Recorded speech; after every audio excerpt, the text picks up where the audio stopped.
let's go ahead and kick it off. Yeah. So I guess, well, let's give like quick little backstory about how we're doing this. Is like essentially like we're pairing songs that kind of like come from different genres, Right. but kind of have like, I guess, similar themes or motifs. Would that be a good way? Yeah, that's a good way to say it. Sure.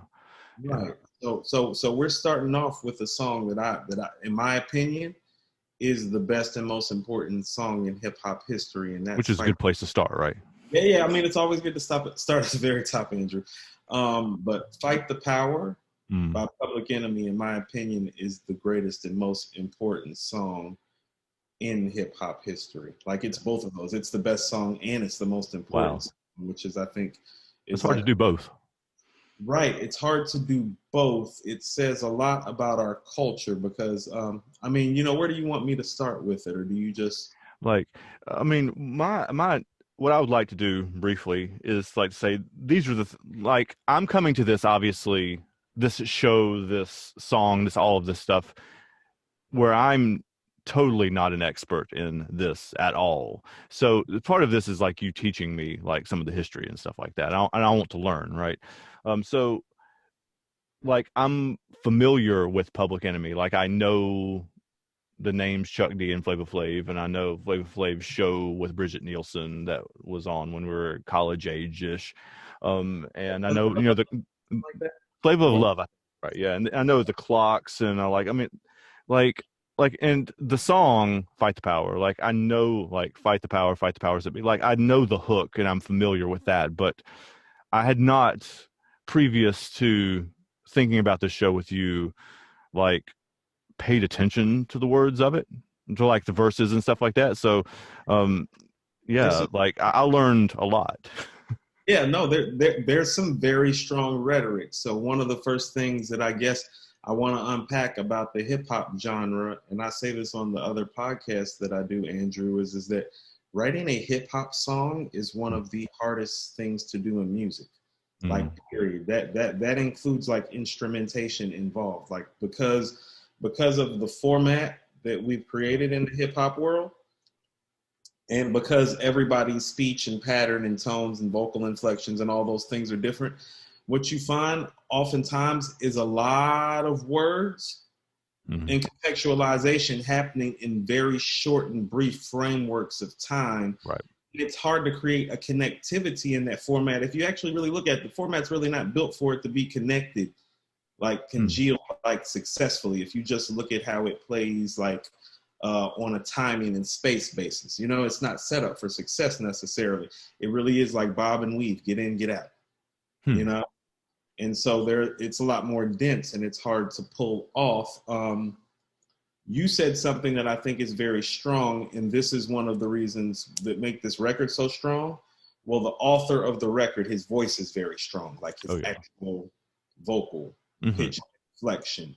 Like Chuck D, he comes through the speakers. Yes, he does. And he booms in a way that, first of all, almost maybe no rap voice before him ever had.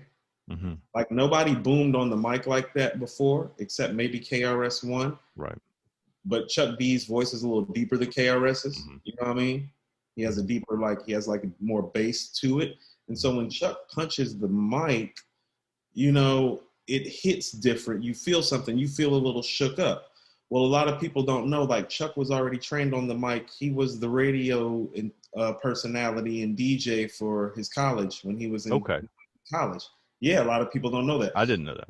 Public Enemy started out when Chuck was actually like a DJ. Yeah, for the college radio station. That's actually early origins of Public Enemy.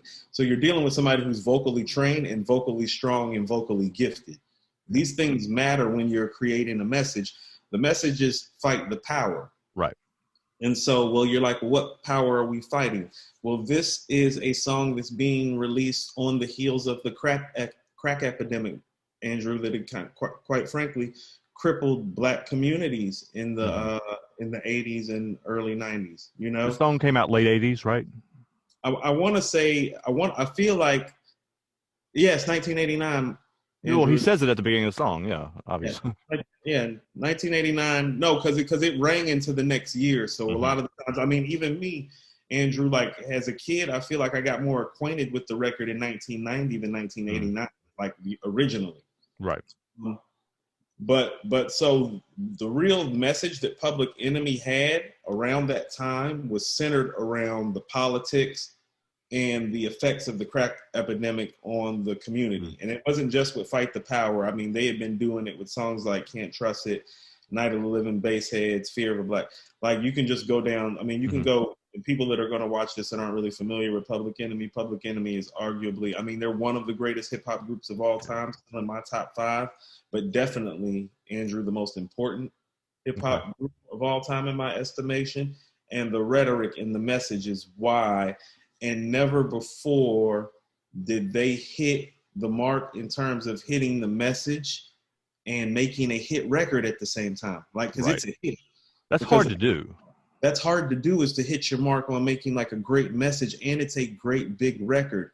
But that also goes to the production team, which is the Bomb Squad. Well, I know that name, but I don't know anything about them. So, well, you know, like they're very innovative, Andrew, in the sense that they kind of they're one of the first people to really bring full scale production to hip hop. They also executive produced Ice Cube's first album, America's Most Wanted, which has very similar themes to Public Enemy's rhetoric. So there was a message even behind the production, but the production was meant to feel like Black militant orchestrated music. You know, it was meant to be that. It was meant to give the struggle a sound. So, you know, so if what you're hearing sounds and feels militant to you, oh, that's intentional. Yeah. I mean, the record's called Fear of a Black Planet, right? I mean, it's you can't like gloss over that. I feel, yeah, that's Fear of a Black Planet. I mean, like, It Takes a Nation of Millions to Hold Us Back is the album before that. You know, so that's what I mean. Their message is very, very at the core of who they are. Never were they more on message than this record, but also made it funky. You know, like you could still dance and groove to it. Like you could bob your head in the car to it.